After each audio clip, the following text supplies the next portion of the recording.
The New England Mystery, 13 Lives, No Answers. Something strange is happening in New England, and it's not a campfire ghost story or an urban legend whispered in the dark. This is real. Since March, 13 people have been found dead across 4 states: Connecticut, Massachusetts, Rhode Island, and Maine. Bodies turning up in woods, on backroads, near rivers. Some dismembered. Others with no clear cause of death at all. 13 lives stolen, and no answers. Now, police insist there's no connection. They've gone on record to say these cases don't link together. But the families, the locals, the internet sleuths, they aren't so sure, because the coincidences are starting to feel too sharp, too many, too close. And when you hear the order of events, you may start to wonder the same thing. It all began back in March. In Groton, Connecticut, a woman's body was discovered. At first, investigators treated it like a tragic but isolated case. One of those quiet local headlines you see once, then never again. But this case didn't fade. It lingered, because only weeks later, more bodies appeared.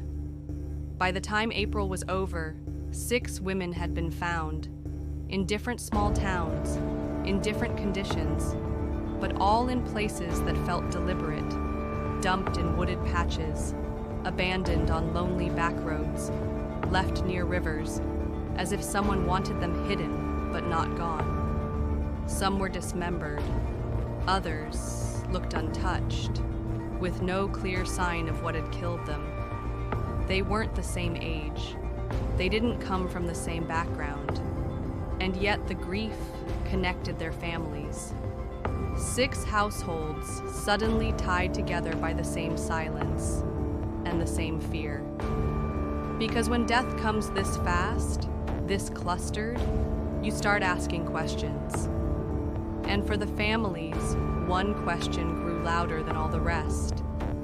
Is there someone out there hunting people in New England? But if the families were growing desperate for answers, law enforcement was quiet. Statements were vague. Cases were treated one by one, not as a pattern. And that silence left room for something else to grow. Fear. Whispers of a serial killer. And those whispers only got louder on June 1st. That's when 21-year-old Adriana Suazo of Milton, Massachusetts was found dead in a wooded area. Adriana wasn't faceless. She wasn't nameless. She was young, well-loved, and deeply rooted in her community. Her death didn't just strike, it echoed. People started paying attention in a way they hadn't before. Suddenly, this wasn't just about small local news reports. Adriana's story went online. It spread across TikTok. Reddit threads started exploding. Hashtags began trending with a chilling phrase, "The New England serial killer." And the number was everywhere now. 13 bodies. Of course, police pushed back. Massachusetts, Rhode Island, Connecticut, and Maine all gave similar statements. These cases are not connected. No shared victim profile, no consistent method, no forensic evidence tying them together. On paper, it doesn't look like one killer, and criminologists backed that up. James Allen Fox, a well-known expert at Northeastern University, reminded people of something important. Humans are wired to see patterns, even when those dots don't actually connect. It's possible, he said, that the internet is creating a monster where none exists. But here's the thing. Fear doesn't care about possible. Fear wants answers. Fear needs a face. And so social media kept spinning theories. Maps of New England started filling with pins, connected by ominous red lines. Some swore there was one predator moving in the shadows. Others thought there were multiple killers, working separately but overlapping. And then there were those who believed this was something bigger. Trafficking networks, cover-ups, corruption. The truth? Still uncertain. And while the world argues over theories, the victims' families live in something far worse. Silence.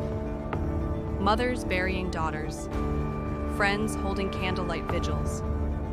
Families begging the media to pay attention to names that barely made the evening news. Some victims haven't even been identified.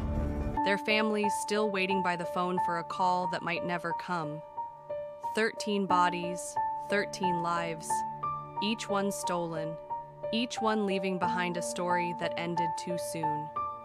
And that's the thing about New England. It's always carried a weight of ghost stories, witches, haunted houses, strange folklore whispered through history. But this isn't folklore. This isn't a ghost story. This is real.